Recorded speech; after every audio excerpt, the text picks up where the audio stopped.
नमस्कार दोस्तों। आपको पता ही होगा कि चाइना आज के टाइम में दुनिया की सबसे बड़ी एनर्जी कंज्यूमिंग इकोनॉमी बन चुकी है।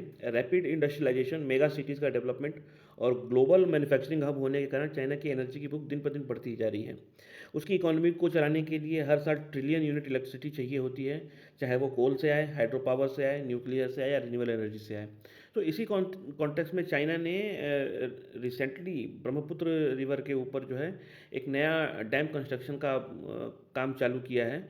आज इस वीडियो में हम उसी के बारे में समझेंगे कि बेसिकली ये है क्या। तो China begins work on Brahmaputra dam in Tibet. Basically इसको कहा जा रहा है कि टीकिंग वाटर बॉम्ब है, क्योंकि ये एक्सपेक्टेड है कि they will use it as a military strategic tactics to India को प्रेशराइज करने के लिए they can use it as that. So basically है क्या, ये यारलैंग सांगपो रिवर है। यारलैंग सांगपो रिवर के ऊपर basically they are construction. Yarlung Tsangpo को ब्रह्मपुत्र भी कहते हैं।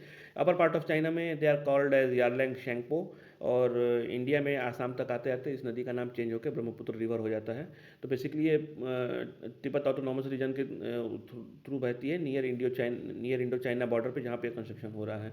प्रोजेक्ट का नाम है मीडाक हाइड्रो पावर प्रोजेक्ट। सो आप देखेंगे मीडाक हाइड्रो पावर प्रोजेक्ट ये निंगची परफेक्चर के पास इन्होंने प्लान कर रखा है। It is very close to Arunachal Pradesh, Indo Tibet border. इसका बेसिकली कैपेसिटी 60 गीगावाट की है। अगर आप किलोवाट में देखेंगे तो 300 किलोवाट पर आवर की इसकी कैपेसिटी है पर ईयर की। जो कि इसकी एक सबसे बड़ा डैम है चाइना का, थ्री गॉर्जेस डैम। आपने सभी लोगों ने सुना होगा थ्री गॉर्जेस डैम के बारे में, कि dam which has delayed rotation time of earth by 0.003 second, something like that. ठीक है, तो ये बेसिकली उससे भी 3 गुना बड़ा प्रोजेक्ट है ये। तो आप इसकी इंपॉर्टेंस समझ सकते हैं पर्टिकुलर का। अच्छा, इसको बनाने में कहा जाता है कि $1 ट्रिलियन का खर्चा आएगा, जो कि अगर यूएस डॉलर में देखें तो $137 बिलियन का है। और इसको बेसिकली चाइना ऑपरेशनल करना चाहता है बाई ईयर 2033। अगर लोकेशन वाइज हम देखेंगे तो ये मिडॉक काउंटी है। स्ट्रक्चर ये मिडॉक काउंटी है जो ऑरेंज सर्कल में है। ये बेसिकली आप देखेंगे तो इंडो चाइना बॉर्डर के एकदम क्लोज है। इस यहाँ पे इन्होंने प्लान कर रखा है। इसका इकोलॉजिकल रेफरेंस भी बहुत इम्पॉर्टेंट है, क्योंकि जो एलिवेशन ड्रॉप है ये 2000 मीटर ड्रॉप करता है सीधे। तो यहाँ पे एक वाटरफॉल भी है, जिसको अपने आप में ही एक वंडर है, उसको किसी और वीडियो में हम लोग कवर करेंगे। तो बेसिकली आप देखेंगे तो ये कहाँ पर है, दिस हॉर्स शू शेप। और ये जो ब्लैक कलर की लाइन है, this line is into China border. So they are basically constructing near this this bend. ठीक है, इस बेंड को ग्रेट बेंड भी कहते हैं, क्योंकि आप देखेंगे ये बेसिकली यू शेप्ड स्ट्रक्चर इसने ले रखा है। और यहाँ यहीं पे और यहाँ यू शेप्ड स्ट्रक्चर लेने के बाद ये इंडो तिब्बत बॉर्डर में इंटर करती है, और एग्जैक्ट इसी लोकेशन पे इन्होंने बनाया। तो इनका स्ट्रेटजिक वैल्यू भी बहुत ज़्यादा है, और बहुत सोच समझ के इन्होंने ये प्रोजेक्ट प्लान करके रखा हुआ है। बेसिकली आपको पता ही है कि इंडिया और चाइना के बीच में बॉर्डर डिस्प्यूट बहुत चल रहे हैं, और चाइना बहुत सारे पार्ट्स को, बहुत सारे एरियाज़ को क्लेम करता है कि वो उसका पार्ट ऑफ चाइना है। और अरुणाचल को तो बेसिकली साउथ तिब्बत बोलता है कि it is a south Tibet, it is a part of China. ठीक है, सेम एग्जैक्ट प्लेस पर वो ये कंस्ट्रक्शन हो रहा है। ठीक है, तो इस मिलिटरली बहुत ही सेंसिटिव जोन है ये। और ये आप देखेंगे तो इनका क्या है, स्ट्रेटजिक रोड नेटवर्क डेवलप होने से इनकी मिलिट्री को स्ट्रेंथ करता है, क्योंकि ये एग्जैक्ट बॉर्डर के पास है, तो इनकी रीच बहुत जल्दी बढ़ जाती है बॉर्डर तक पहुंचने की। अच्छा, रिसेंट हिस्ट्री में आपने देखा भी होगा कि चाइना जितने भी बॉर्डर एरियाज़ हैं जहाँ पे डिस्प्यूट चल रहा है, वहाँ पे कंस्ट्रक्शन कर रहा है, इंफ्रास्ट्रक्चर को डेवलप कर रहा है उसमें से। और यहाँ पे डैम डेवलप होगा तो वहाँ पे तो इंफ्रास्ट्रक्चर की और वैल्यू हो जाएगी। ठीक है, ये भी बोला जाता है कि वाटर एज बोला जाता है they are definitely going to use as a strategic tool. इसको यूज़ करेंगे इंडिया को प्रेशर करने के लिए, क्योंकि अगर डैम कंस्ट्रक्ट हो जाता है और आप समझ सकते हैं कि बहुत सारा पानी ये रोक के रखेगा अपने पास, उसको यूज़ करेगा अपने नेसेसिटी के हिसाब से। और भी बहुत सारी चीज़ें कर सकते हैं, हम आगे वीडियो में उसको समझेंगे।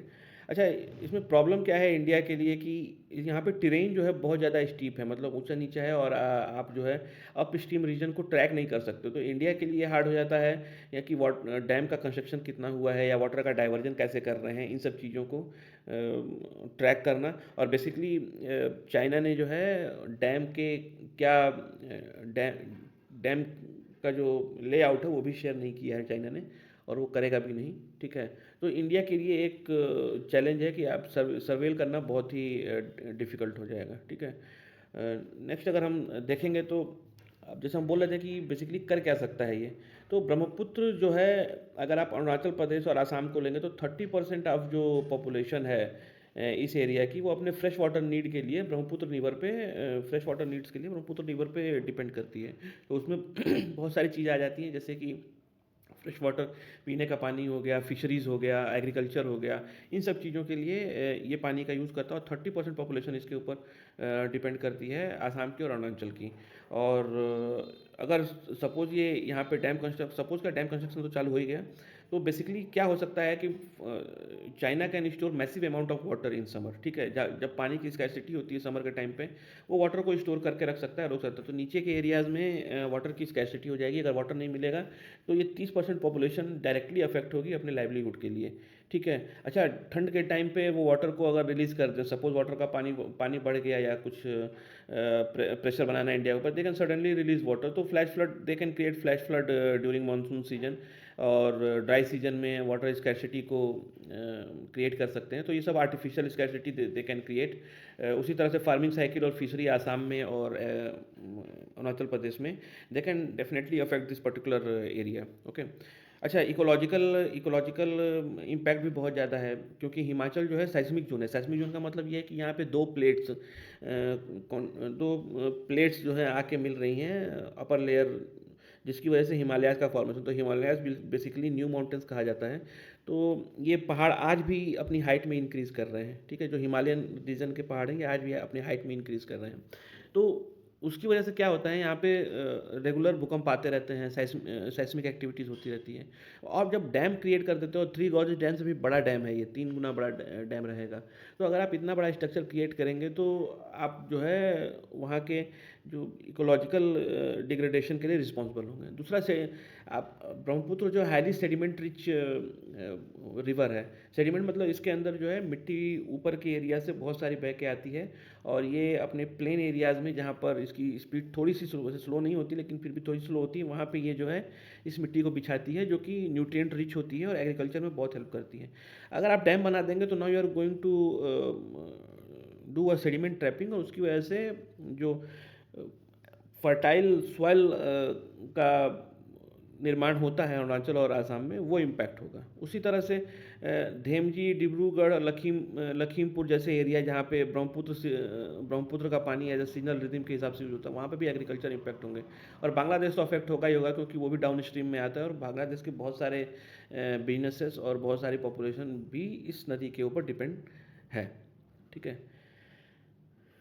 इकोलॉजिकल, जैसे मैंने आपको बताया कि हिमालयन बेल्ट है, इकोलॉजिकली सेंसिटिव एरिया है। तो यहाँ पे जो है अगर डैम ब्रेक हो गया, तो अगर आप समझिए कि फ्लड आएगा, तो किस तरह का फ्लड आएगा, ये घंटे भर के अंदर गांव के गांव तबाह कर देगा, ठीक है। तो इसका इकोलॉजिकल रिस्क तो बहुत ज़्यादा है।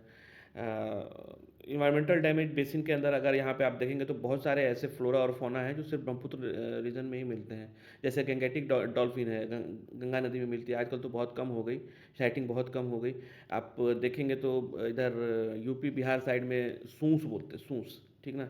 बेसिकली पानी के अंदर ये रोटेट होते रहते हैं, दूर से देखेगा कि something is flowing in the river, साफ पता चलता है। They are basically gangetic dolphins, ठीक है।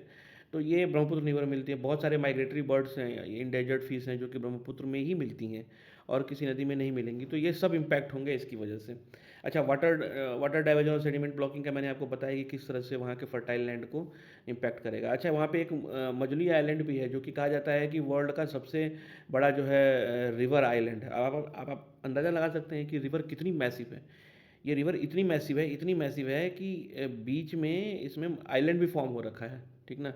कभी आप आसाम में जाएँ, तो you can go and see that it is not a small island, it's a very big island, बहुत बड़ा आइलैंड है, ठीक है। इसके बारे में कभी और बात करेंगे। तो ये भी इम्पैक्ट होगा, ठीक है। अच्छा, इंडिया के लिए प्रॉब्लम क्या है कि इंडिया और चाइना के साथ कोई भी हमारी वाटर शेयरिंग ट्रीटी नहीं है। जैसे कि पाकिस्तान के साथ है इंडस वाटर ट्रीटी, वैसा चाइना के साथ कोई इंडस वाटर ट्रीटी है नहीं। तो लीगली इंडिया जो है इसके ऊपर खाली अपोजिशन कर सकता है।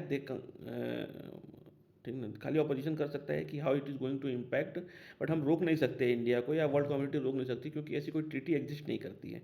ठीक है। अच्छा, एक छोटा सा flood sharing data agreement exist करता था, उसको भी इन्होंने डोकलाम जो स्टैंड ऑफ हुआ था 2017 में, उसके टाइम चाइना ने सस्पेंड कर दिया था। अब आप ये सोचिए कि सिंपल फ्लड शेयरिंग डेटा है, it is on humanitarian ground, it is कि आप जो है आप ये डेटा शेयर करिए और जो वहाँ के लोग हैं वो इम्पैक्ट नहीं हो, तो ह्यूमैनिटेरियन बेसिस पे ये ये डेटा शेयर होता था, ताकि लोगों को इन्फॉर्म किया जा सके कि भाई पानी का फ्लो बढ़ रहा है। ठीक है। अब आप सोचिए कि इंडिया ने इंडस वाटर ट्रीटी जो सस्पेंड की, उसके अंदर सब सब बंद किया, लेकिन जो है वाटर शेयरिंग डेटा नहीं बंद किया, वो शेयर कर रहे हैं तो ह्यूमैनिटेरियन ग्राउंड पे। बट चाइना ने ये भी बंद कर दिया, तो कितनी ही बेकार मतलब सिस्टम होगा चाइना का, कि इन सब चीज़ों के ऊपर भी जो है डिसीजन लेते हैं वो, कि नहीं हम, ये छोटी बात है। ठीक है। ह्यूमन ह्यूमन लाइफ को भी they don't consider more valuable, इससे तो यही पता लगेगा। ठीक है। तो उन्होंने वो भी बंद कर दिया था। तो आप चाइना को, इंडिया बेसिकली कोई वाटर शेयरिंग ट्रीटी नहीं है, तो चाइना, इंडिया के हाथ यहाँ पर बंधे हुए हैं। ठीक है। इंडिया बेसिकली यही कर सकता है कि इसको वेरियस प्लेटफॉर्म जैसे यूएन हो गया, बिम्स्टेक हो गया, यहाँ पे जो है रेस करे, और कुछ ऐसी ट्रीटी हो जाए जिसमें वाटर शेयरिंग की ट्रीटी हो जाए, जो कि हाईली इम्पॉसिबल दिखता है। तब जाके कुछ प्रेशर बन सकता है चाइना के ऊपर। ठीक है। अगर सिक्योरिटी वाइज हम देखें तो चाइना जो है, आपको पता ही है, जैसे मैं बोल रहा था कि इन्होंने गलवान के टाइम पे जो है सिंपल सा वाटर शेयरिंग डेटा भी बंद कर दिया, तो they are definitely going to use it as a war weapon. ठीक है। अब इसमें बेसिकली होगा क्या कि अगर आप किसी भी कंट्री का अगर वाटर फ्लो रोकते हैं, तो एंटी चाइना सेंटीमेंट डेवलप होता है, होना ही होना है नॉर्थ ईस्ट में। ठीक है। एथनिक टेंशन भी बढ़ने के चांसेस बहुत ज़्यादा हैं, जिसमें लोकल अनरेस्ट भी हो सकता है, या इंसर्जेंसी भी बढ़ सकती है। आसाम ने या इन एरियाज़ ने वैसे ही इंसर्जेंसी बहुत ज़्यादा देखी है, तो ये वापस से रिवाइव हो सकती है। ठीक है।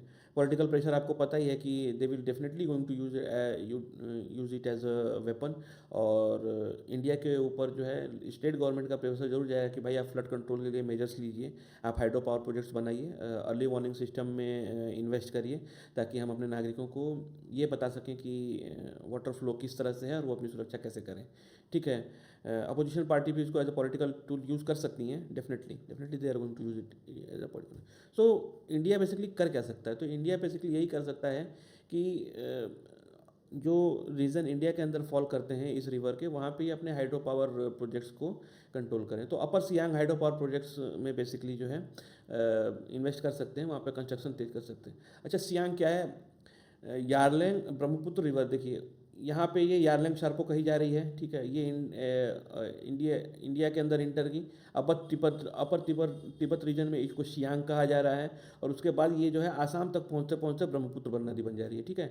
तो Yarlung Tsangpo Siang Siang river, और नाव यहाँ पर जो है आसाम में they are called as the Brahmaputra river. ठीक है।